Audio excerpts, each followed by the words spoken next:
Hello, well we are here in Marseille ahead of Ireland's Six Nations opener against France later this evening. Cian, it's a unique setting for a Six Nations game, and we're definitely not used to this kind of a weather for the opening weekend of the Six Nations. It's gorgeous here. Yeah, I'm struggling to look into the camera, Sinead. The absolute glare when I was arriving yesterday. I saw the sun for the first time in what felt like a very long time, but yeah, it is pretty unique to be, I suppose, not in Paris for the start of the Six Nations. I was here in 2022 for the Champions Cup final when La Rochelle beat Leinster.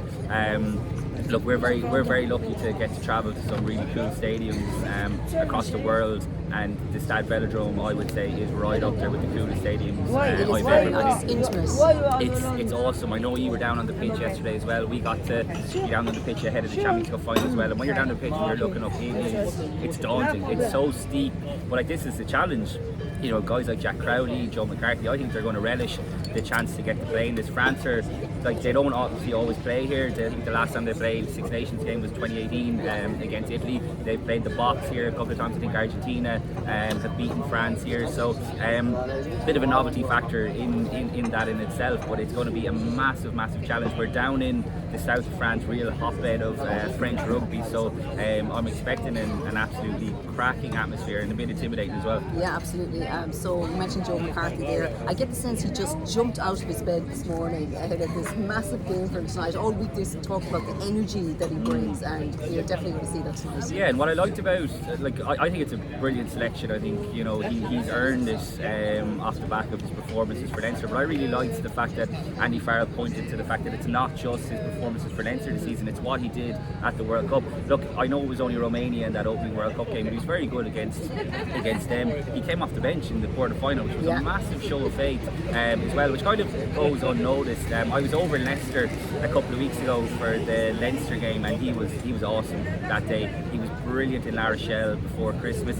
He's one of these guys who he just doesn't care about people's reputations. I think he's going to be a massive onus though on him. We've just talked about how hostile it's going to be. He's got to keep his head. He does tend to give away a couple of penalties, which, you know, it comes with the territory of playing on the edge. But if you're giving away penalties tonight to Thomas Ramos, who will kick goals from everywhere, that's just going to be a recipe for disaster for Ireland. So I think there's a fine line between, you know, getting in, disrupting mauls, being an absolute nuisance, being belligerent at the breakdown. He's got to keep his composure as well, because France will I think make them count as well. Yeah, what concerns you the most about tonight's game from an Irish perspective? Life after Johnny Sexton, it has to begin at some stage, doesn't it? But France are without Antoine Dupont. I think there's more pressure on Maxime Lucu stepping in tonight than there is on Jack Crowley. 100%, because it's such an unusual scenario where you have one of the game's greats who is fit.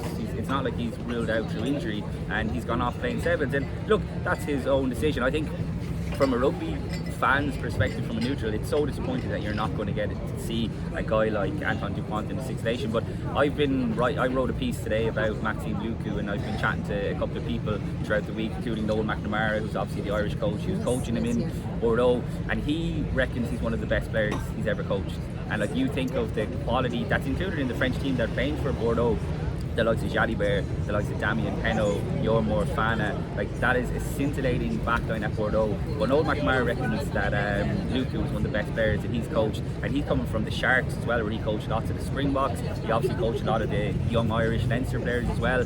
So I'm excited. I think he'll slot in to what is a well-oiled system, but from an Irish point of view, look, Jack Crowley just doesn't need to be a hero. He needs to come in, and it's a bit of a cliche, but he just needs to do the basics well. I think the X Factor moments will come. He doesn't need to force it. I think he's had a couple of harsh lessons with Munster over the last few weeks, which is no bad thing. You'd rather him learn those lessons then rather than on a big Six Nations stage. But I'm not overly concerned that he's not going to handle the pressure. He's playing alongside a vastly experienced campaigner in James and Gibson Park, who is very good at taking the pressure off when Johnny Sexton wasn't there. Even earlier this season when James Lowe wasn't playing, you tend to see Gibson Park taking more kicking responsibility on. So it's not like Jack Crowley's going to be asked to come in tonight and, you know, be all singing, all dancing hero.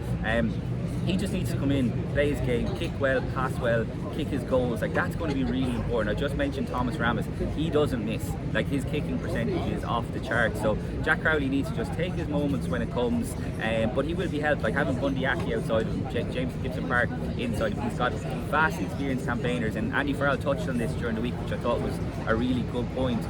Ireland have worked so hard over the course of Andy Farrell's tenure to not be as reliant on Johnny Sexton as a 10. You remember George Ford a few years ago said, stop Johnny Sexton, you stop Ireland. That's no longer the case. So Jack Crowley is coming into a system where James Lowe comes in off his wing. It's a big night for Calvin Nash as well, but I think the way Munster play, it's going to suit Calvin Nash as well, because he is comfortable coming in off his wing.